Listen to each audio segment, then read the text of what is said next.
नमस्कार दर्शकों। वैसे तो हिंदू धर्म में हर एक दिन त्योहार की तरह होता है, परंतु कुछ ऐसे त्योहार हैं जिनका हिंदू धर्म में बड़ा महत्व है। उन्हीं हिंदू त्योहारों में से एक है नवरात्रि, जिसे हर साल 2 बार मनाया जाता है, जिनमें चैत्र मास की चैत्र नवरात्रि और आश्विन मास की शारदीय नवरात्रि शामिल है। हिंदू मान्यताओं के अनुसार देवी दुर्गा को जगत जननी अर्थात सर्व सृष्टि की रचयिता माना जाता है और यही वजह है कि नवरात्रि के दौरान लोग लोक मान्यताओं अनुसार देवी दुर्गा से लाभ प्राप्ति के उद्देश्य को ध्यान में रखकर माता दुर्गा को प्रसन्न करने के लिए उनके 9 अलग अलग रूपों की पूजा करते हैं और 9 दिन व्रत उपवास रखते हैं। ऐसे में लोगों को यह जरूर जानना चाहिए, क्या नवरात्रि पर्व मनाने से दुर्गा जी को खुश किया जा सकता है? क्या नवरात्र व्रत रखने से माता दुर्गा से लाभ प्राप्त किया जा सकता है? क्या नवरात्रि मानने का निर्देश किसी सदग्रंथ गीता वेद में दिया गया है? क्या देवी दुर्गा की पूजा करना शास्त्र सम्मत है? तो चलिए जानते हैं। दर्शकों, मानव स्त्री पुरुष का जन्म भाग्यवान आत्माओं को मिलता है, जो पूर्व जन्मों में किए गए पापों तथा पुण्यों पर आधारित होता है, जिसे प्रारब्ध कहा जाता है। इस बात को सब मानते हैं कि कर्म से सुख और कर्म से ही दुख होता है। वहीं हिंदू धर्म का प्रत्येक व्यक्ति जिसकी आस्था परमात्मा में है, वह मानता है कि धार्मिक शास्त्र, चारों वेद, श्रीमद् भगवत गीता परमात्मा का बनाया संविधान है और हम सभी जानते हैं कि जो व्यक्ति संविधान का उल्लंघन करता है वह दंडित होता है, जिससे उसे न सुख प्राप्त होता है, न उसके कार्य सिद्ध होते हैं और न उसका मोक्ष होता है, जिसका प्रमाण हमें पवित्र गीता अध्याय 16 श्लोक 23-24 में मिलता है, जिसमें कहा गया है कि जो व्यक्ति शास्त्र विधि को त्याग कर अपनी मर्जी से मनमाना आचरण करता है, उसको न सुख की प्राप्ति होती है, न सिद्धि प्राप्त होती है तथा न उसको मोक्ष प्राप्त होता है। इसलिए तेरे लिए कर्तव्य और अकर्तव्य की व्यवस्था में शास्त्र ही प्रमाण है, इसलिए तू शास्त्रों में बताए कर्म कर।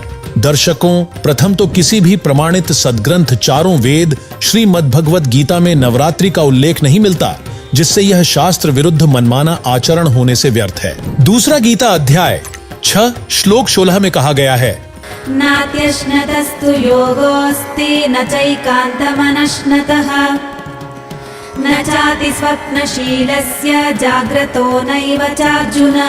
अर्थात यह योग अर्थात भक्ति नहीं अत्यधिक खाने वाले की और न बिल्कुल न खाने वाले अर्थात व्रत रखने वाले की तथा न ही बहुत शयन करने वाले की तथा न ही हट करके अधिक जागने वाले की सिद्ध होती है, जिससे स्पष्ट है कि व्रत उपवास के लिए चारों वेदों के संक्षिप्त रूप गीता में मना किया गया है, जिसका मतलब है कि नवरात्र व्रत रखने से कोई लाभ नहीं हो सकता। वहीं संक्षिप्त श्रीमद् देवी भागवत यानी देवी पुराण के 7वें स्कंध अध्याय 36 पृष्ठ 562-563 पर श्री देवी जी ने राजा हिमालय को उपदेश देते हुए कहा है, इससे स्पष्ट है कि माता दुर्गा जी अपनी पूजा करने के लिए भी मना कर रही हैं और हिंदू धर्म में देखा देखी मनमाने ढंग से माता दुर्गा की पूजा की जा रही है, जो कि माता दुर्गा के भी आदेश की अवहेलना है। और इससे आप स्वयं विचार कीजिए, क्या दुर्गा जी के आदेश की अवहेलना करने से माता दुर्गा प्रसन्न हो सकती है और क्या इससे लाभ मिल सकता है? जिसका सीधा जवाब है नहीं। लेकिन आपके दिमाग में एक सवाल उठ रहा होगा, आखिर माता दुर्गा ने अपनी पूजा के लिए भी मना क्यों किया है? तो आपको बता दें, श्रीमद् देवी भागवत गीता प्रेस गोरखपुर से प्रकाशित के 3 स्कंध अध्याय 1 से 3 वो 6 संक्षिप्त शिव पुराण रुद्र संहिता अध्याय 6 तथा श्रीमद् भगवत गीता अध्याय 14 श्लोक 3 से 5 मिलकर प्रमाणित करते हैं कि प्रकृति अर्थात माता दुर्गा के पतिकाल ब्रह्म सदाशिव हैं और श्रीमद् भगवत गीता अध्याय 8 श्लोक 16 में गीता ज्ञान दाता ब्रह्म काल ने स्वयं कहा है कि ब्रह्म लोक तक जितने भी प्राणी यानी देवी दुर्गा, ब्रह्मा, विष्णु, शिव, गणेश आदि तथा इनके लोक सभी पुनरावृत्ति यानी जन्म मृत्यु के दुष्चक्र में हैं। इससे यह सिद्ध होता है कि माता दुर्गा और ब्रह्म काल भी अविनाशी नहीं है। यही कारण है कि माता दुर्गा अपनी भी भक्ति करने के लिए मना कर रही हैं। वहीं काल ब्रह्म ने गीता अध्याय 2 श्लोक 12, अध्याय 4 श्लोक 5 व अध्याय 10 श्लोक 2 में स्पष्ट किया है कि तेरे और मेरे बहुत से जन्म हो चुके हैं, तू नहीं जानता, मैं जानता हूँ। अर्थात ब्रह्म काल भी जन्म मृत्यु के कष्ट से दुखी है।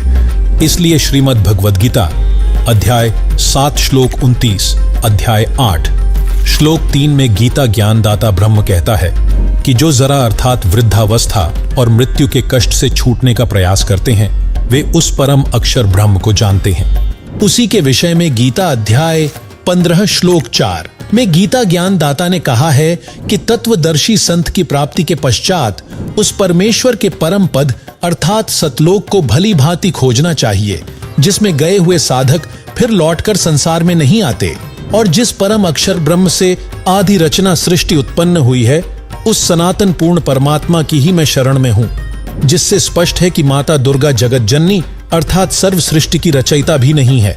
वहीं गीता अध्याय 18 श्लोक 62 में गीता ज्ञान दाता ने कहा है कि उस परमेश्वर अर्थात परम अक्षर ब्रह्म की शरण में जा, जिसकी कृपा से तुझे परम शांति और सनातन परम धाम यानी सतलोक की प्राप्ति होगी, जहां जन्म मृत्यु वृद्धावस्था तथा अन्य कोई कष्ट नहीं है। उस सनातन परम धाम यानी सतलोक के विषय में संत गरीबदास जी ने कहा है, ना कोई भिक्षुक दान दे, ना कोई हार व्यवहार, ना कोई जन्मे मरे, ऐसा देश हमार, जहां शंखों लहर मेहर की उपजें, कहर जहां नहीं कोई, दास गरीब अचल अविनाशी, सुख का सागर सोई। वहीं गीता ज्ञान दाता ब्रह्म ने उस परम अक्षर ब्रह्म यानी पूर्ण ब्रह्म की भक्ति के सांकेतिक मंत्रों के विषय में गीता अध्याय 17 श्लोक 23 में कहा है, ओम तत्सदिति निर्देशो ब्रह्मणस्त्रिविधः स्मृतः ब्राह्मणास्तेन वेदाश्च यज्ञाश्च विहिताः पुरा।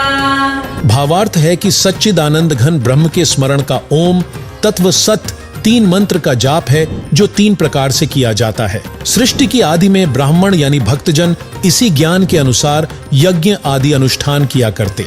दर्शकों, इन सांकेतिक मंत्रों को केवल तत्वदर्शी संत ही बता सकता है, क्योंकि गीता अध्याय 4 श्लोक 34 में तत्व ज्ञान की प्राप्ति के लिए तत्वदर्शी संत की शरण में जाने के लिए कहा गया है, और गीता अध्याय 15 श्लोक 1 में उस तत्वदर्शी संत की पहचान बताई गई है कि ऊपर को मूल यानी जड़ वाला, नीचे को तीनों गुण रूपी शाखा वाला उल्टा लटका हुआ संसार रूपी पीपल का वृक्ष जानो। इस संसार रूपी वृक्ष के पत्ते आदि छंद हैं अर्थात भाग हैं। जो इस संसार रूपी वृक्ष के सर्व भागों को तत्व से जानता है वह वेद के तात्पर्य को जानने वाला है, अर्थात वह तत्वदर्शी संत है। दर्शकों, मौजूदा वक्त में पृथ्वी पर पूर्ण तत्वदर्शी संत भी विद्यमान हैं, जो कोई नहीं बल्कि जगत गुरु तत्वदर्शी संत रामपाल जी महाराज जी हैं,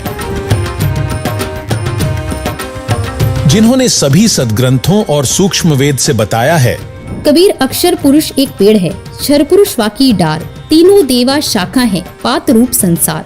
कबीर हम ही अलख अल्लाह है, मूल रूप करतार, अनंत कोटि ब्रह्मांड का मैं ही सृजनहार। तथा सदग्रंथों के अनुसार संत रामपाल जी महाराज जी 3 बार में भक्ति क्रम को पूरा करते हैं। शुरुआत में यहाँ के 5 प्रधान देवता ब्रह्मा विष्णु शिव देवी दुर्गा और गणेश के यथार्थ मंत्र देते हैं। दूसरी बार में ब्रह्म पर ब्रह्म का सतनाम तथा तीसरी बार में पूर्ण ब्रह्म का सार नाम प्रदान करते हैं, जिससे साधक को सर्वलाभ होते हैं, जिससे अंत में साधक को मोक्ष की प्राप्ति होगी। अतः आप सभी बिना समय गवाएं शास्त्र विरुद्ध मनमानी क्रियाओं को छोड़कर तत्वदर्शी संत रामपाल जी महाराज जी से नामोपदेश प्राप्त कर अपने मानव जीवन का कल्याण करवाएं।